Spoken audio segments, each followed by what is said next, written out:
Here in the Northern Rockies, dark winter months are outlasted in basements, dens, and nooks where kindred souls gather together to share intel, swap fly patterns, and relive the memories from seasons past. This gathering spot, known locally as the February Room, is the inspiration for this podcast. No matter the season, the door is always open to those with a fly fishing story to tell. Brought to you by CD Fishing USA, the North American distributor for composite development fly rods and accessories. 40 years of Kiwi ingenuity and graphite technology, now available at cd-fishing.us or your local CD USA dealer. Follow us on Instagram, YouTube, and Facebook. And remember to go fishing. Here's your host, the Carnops, and this is the February Room.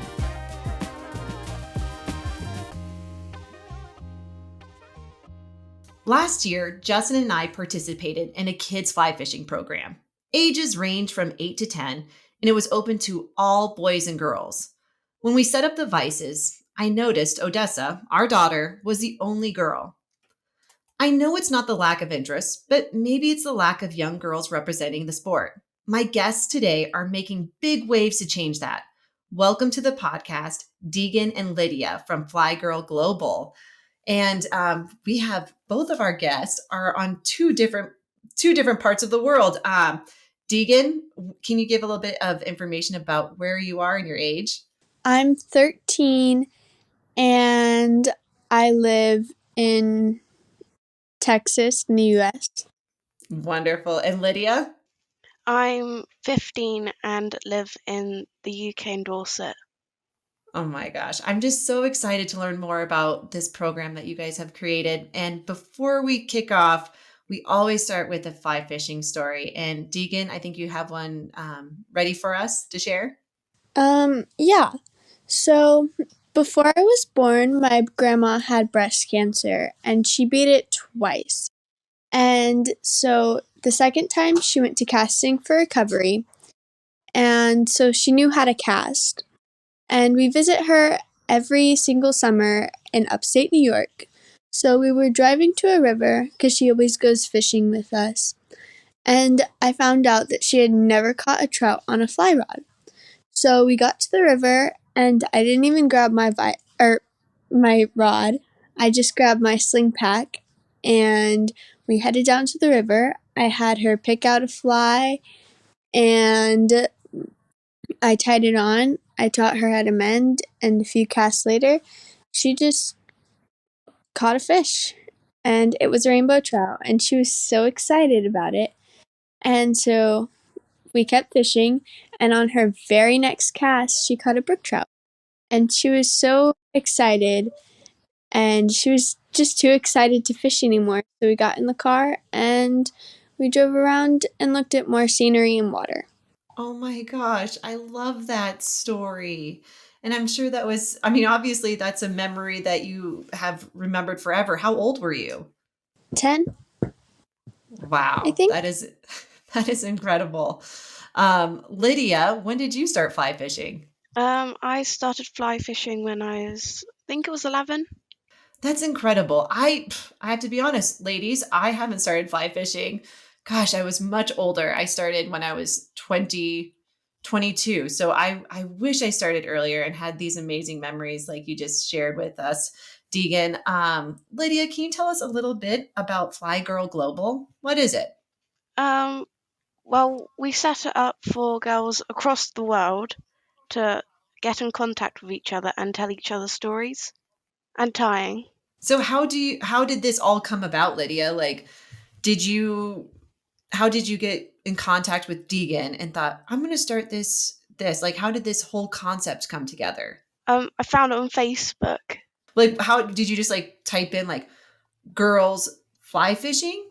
Well, my dad did, and because when I first saw fly fishing, I was like amazed, and I think from there my dad was like, I need to get her involved. Deighan, I've been following you for a long time, and you've always been such a huge advocate about girls fly fishing, and you're always cleaning up the river. Can you tell me a little bit about the inspiration between Fly Girl Global? Yeah, so we had a pandemic, right? And some people couldn't even go fishing because it was illegal to go fishing or whatever. So we had to tie flies, and tying flies for a whole year all by yourself is kind of boring. So I was tying with some of my friends, and it was Lydia and Elena. Oh, Maddie. Yeah, Maddie was tying flies with us before Fly Girl Global started. And then it just kind of became a thing. And we just all tied flies together as Fly Girl Global. And then we started going fishing together.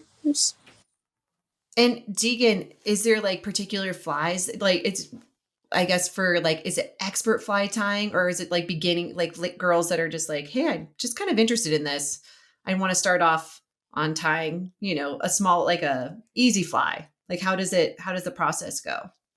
Well, it depends on who we're tying with. Because some people we tie like woolly buggers and salmon worms and stuff with.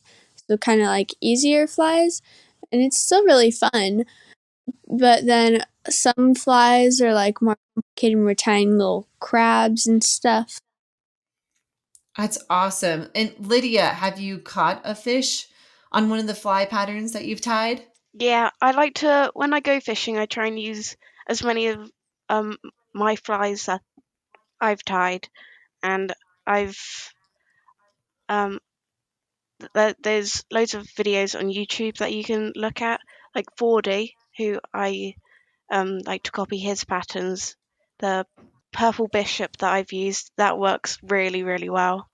Awesome. Because I mean, in the UK, I've never fished in the UK. Lydia, have you fished in the UK before? No.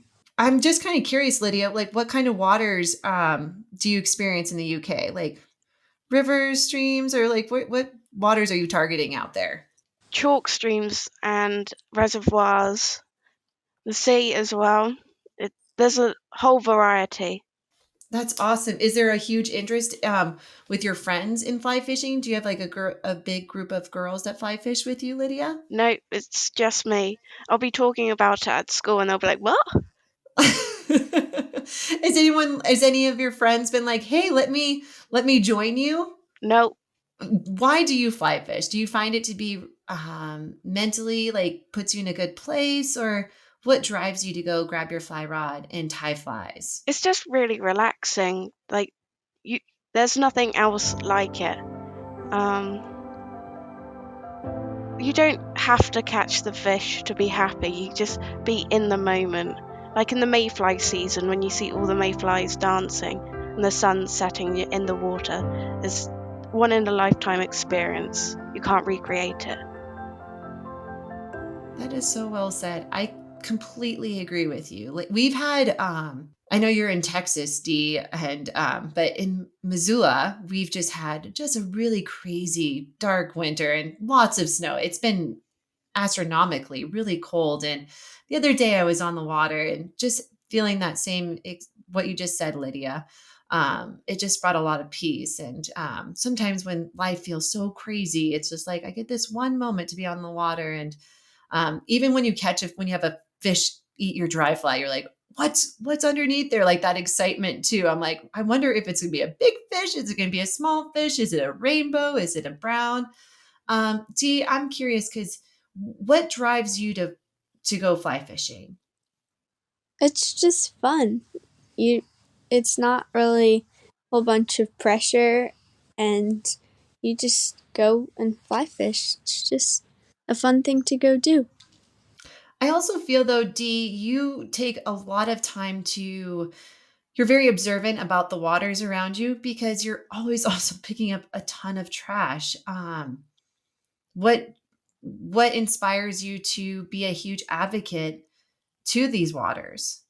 Well, if you don't pick up trash, and there's a lot of trash all over the place in Texas. So if you just don't pick up trash, then there's not going to be any more fish. There's not going to be any more like anything in the river. So Yeah. No, I mean, it's amazing. I mean, I've seen you like have barrel like bags and bags of trash and then also nets of trash. And it's interesting because we always have like river cleanups here in Montana, but I always say you don't need to have a day of cleaning up trash. Anytime you're on the water and you see some trash floating, just pick it up. You don't need to wait till that day to to pick up the river. Do you have a lot of friends that fly fish with you in Texas? We have a group of girls that fly fish in Central Texas with us. Most of my friends that go to school with me, they don't really fly fish though.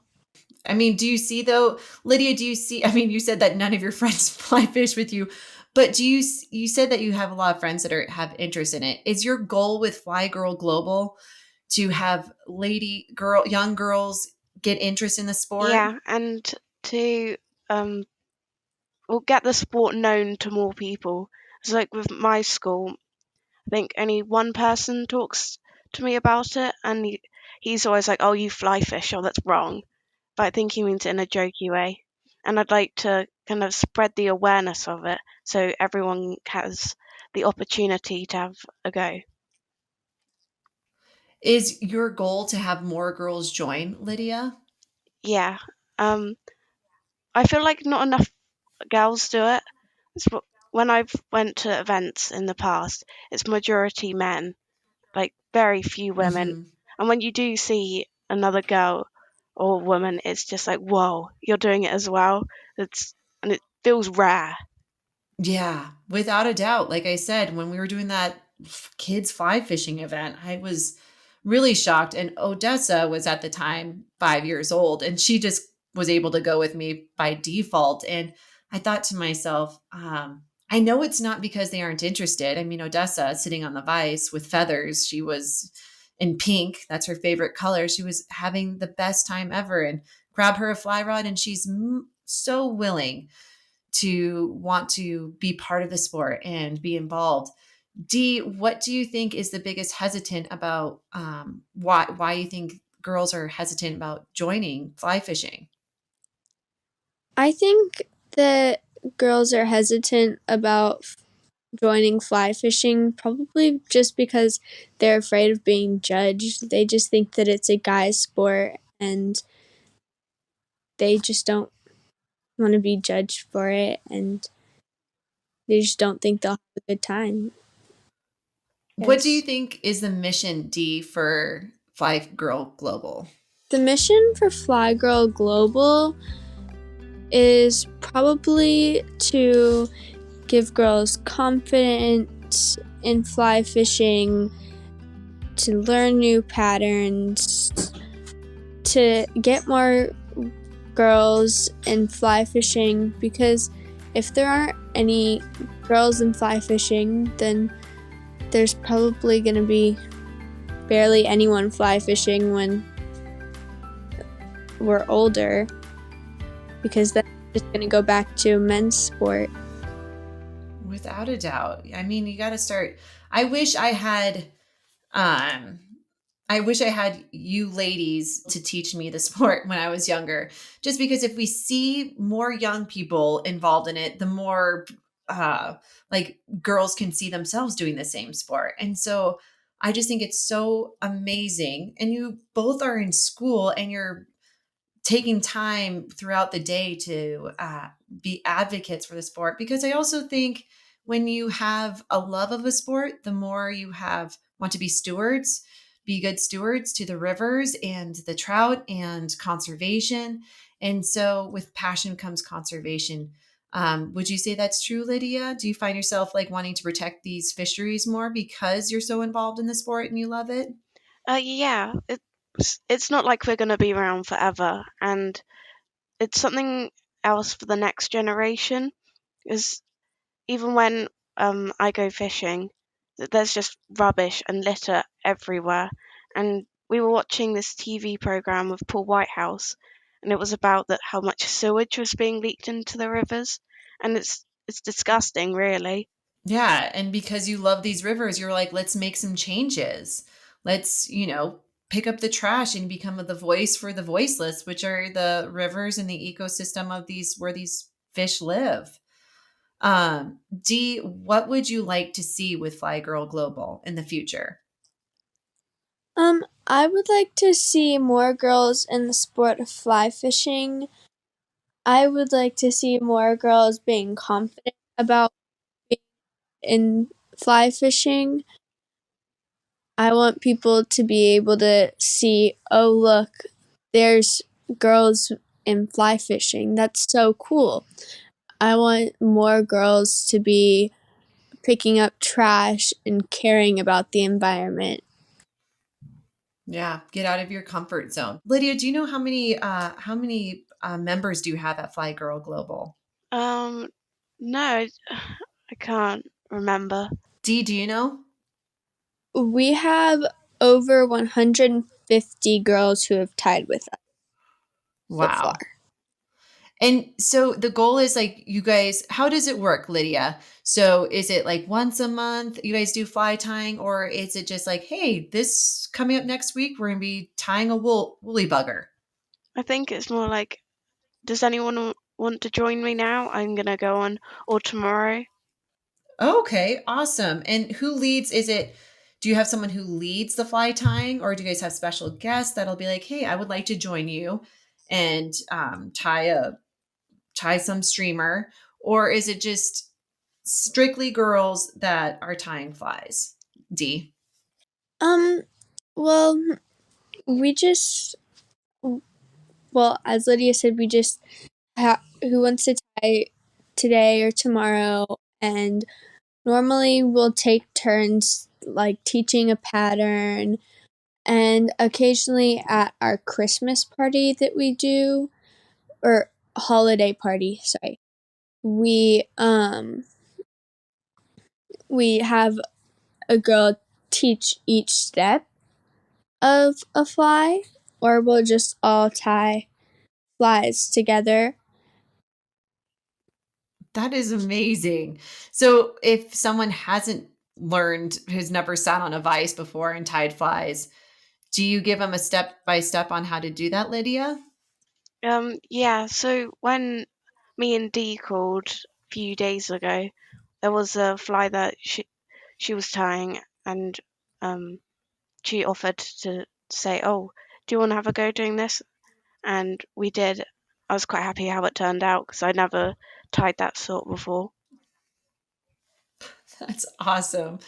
All right, so Dee, I kind of want you to go through the process. Say Odessa is going to join the Fly Girl Global. How does that process start, and what can she expect?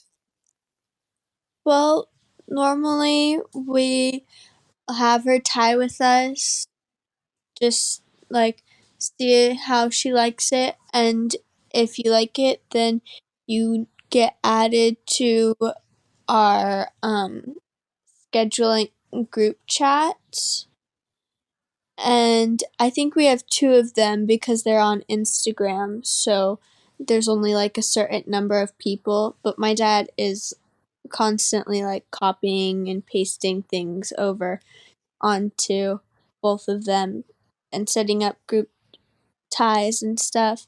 And so, Lydia, is there information about what materials that will be needed for the upcoming? If you were going to tie a fly with, say, D, you're like, hey, I want to tie this fly. We need this, this, and this. Is there information a little bit prior to the fly tying, or it's like, okay, we're going to tie tomorrow. I don't know what we're going to tie, but grab some material. It's you don't know what you're gonna tie. You just have to grab and hope that you have everything. Do you have to improvise sometimes, Lydia? Yeah, a lot of the time. Does it still work though? Yeah, I think sometimes you just have to get a pen and color a bit of it. But I think it works a lot of the time.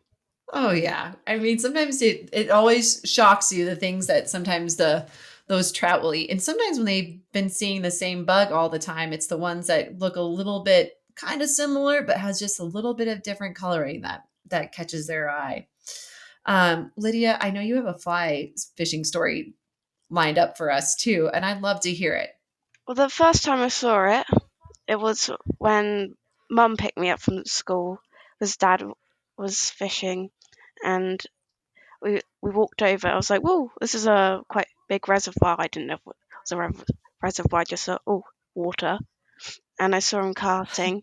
Like I was stood right next to him, and it was over my head. And I kind of fell in love with the sport then. It was just the way the line kind of sat on the water. And how did you feel when you caught that first fish? What was it? Just raw excitement, and kind of felt sick at the same time. It was like, whoa, I've just caught this wild beast. Do you, Lydia, have any plans to come to the States and fish with Dee? I wish I could, because my aunt lives over there, and I'm sure she won't notice if I just snuck in her house for a while and lived there. Do you have any plans to go to the UK and fish with Lydia?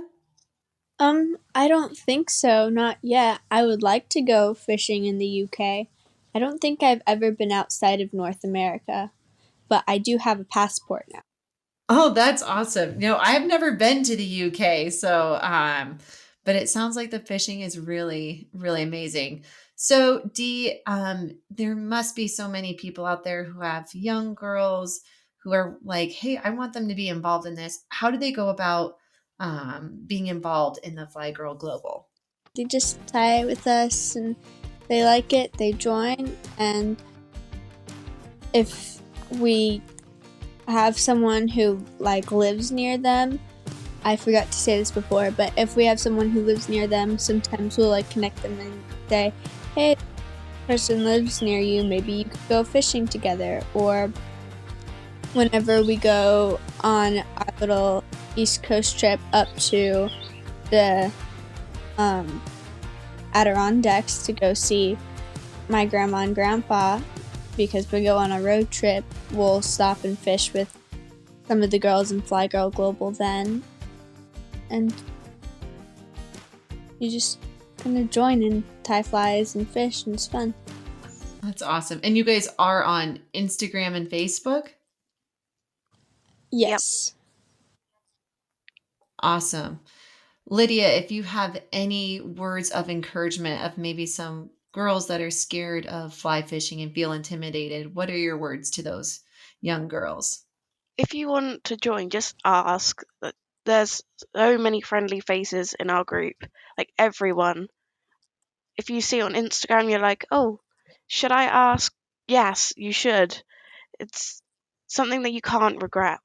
It seems like you guys are so inclusive to any girl. Like it just seems like a very inviting environment. And I liked it. What you actually did say is that don't be scared to ask. Like you guys just seem like you just have open arms, open vices, right? And that's the thing that's so challenging, is that sometimes I feel like the sport is like, if you don't go into it being an expert, you shouldn't be involved in it. And I think that message needs to change, that we all begin somewhere. And it doesn't always look very pretty, but the more practice you have, the better, the more you become an expert. And is there an age limit, by the way, Dee, to join the Fly Girl Global? I think 3 is probably the youngest that we would have. Yeah, 3. There'd be a lot of glue and a lot of feathers everywhere. I can promise you that. But Odessa is 6, and I know she would love to meet both of you. And Lydia, thank you so much for joining us all the way from UK. And Dee, you from Texas, and taking time just to make the world a better place just inspires me and just brings good news in the world where we could use it. So keep up the great work, and we'll be following on your journey. And maybe one day I can come across the both of you and go fishing and enjoy some beautiful, clean water. Go to thefebruaryroom.com, where you can access a complete library of our podcast and read more about our guests, their fishing stories, and favorite fly patterns. We're always looking for exceptional fly fishing yarns, and if you have one to spin, shoot us an email at info@thefebruaryroom.com. The February Room is always free, but if you feel like throwing a nickel in the pond, we appreciate any additional listener support.